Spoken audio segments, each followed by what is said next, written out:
I should have known better. You can't just get a life. 6 years earlier, Melissa and I had tried to do exactly that by moving to the island of Nantucket, 24 miles off the New England coast. We'd grown tired of living and working around big cities. We wanted more time with our children and with each other. And besides, back then we had both hoped to sail again. Perhaps on Nantucket, once the mothership of American whaling, we could create an environment for our children in which we were all, figuratively, if not literally, in the same boat. But it didn't start out the way we had planned. Melissa soon found that life as an attorney on a real estate-obsessed island was as demanding as it had been in the city.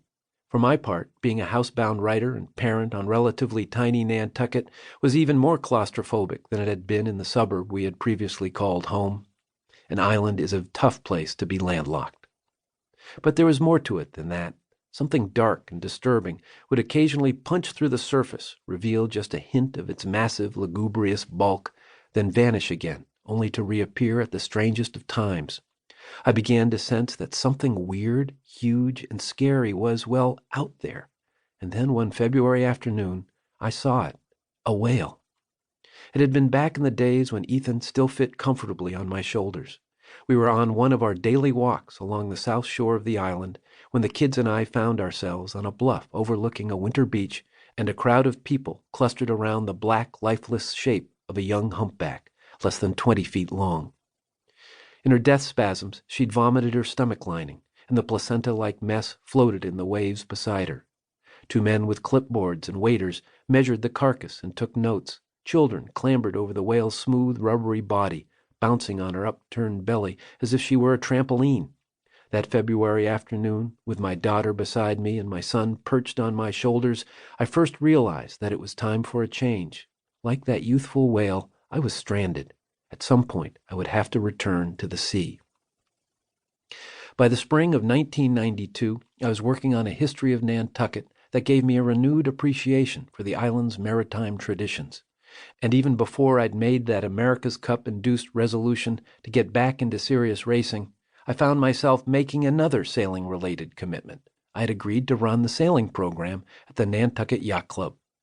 I'd always assumed my days as a sailing instructor were behind me, but Jenny and Ethan were growing up, and as a seasonal position, the job dovetailed nicely with my life as a writer. That summer, Melissa and the kids were given the opportunity to race a borrowed beetle cat, known as a rainbow, on Nantucket, the same kind of boat in which Melissa and I had had our first date. Although I was happy for them, it was also frustrating. As they won an impressive number of blue first-place flags, my yacht club duties required that I remain rooted to an NYC support boat. I felt left out of my children's introduction to the sport that had been so important to my own coming of age. And what about me? As the summer passed, the conversation around the dinner table was becoming unendurable. Jenny, how many flags have we won so far?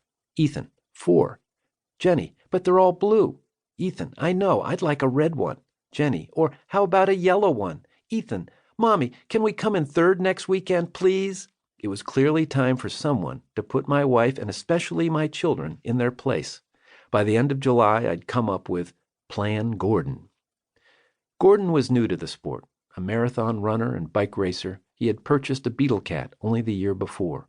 Although he was obviously in tip-top shape, he lacked the experience to race competitively and was becoming frustrated. He needed some tactical advice and instruction. What he needed, I decided, was me.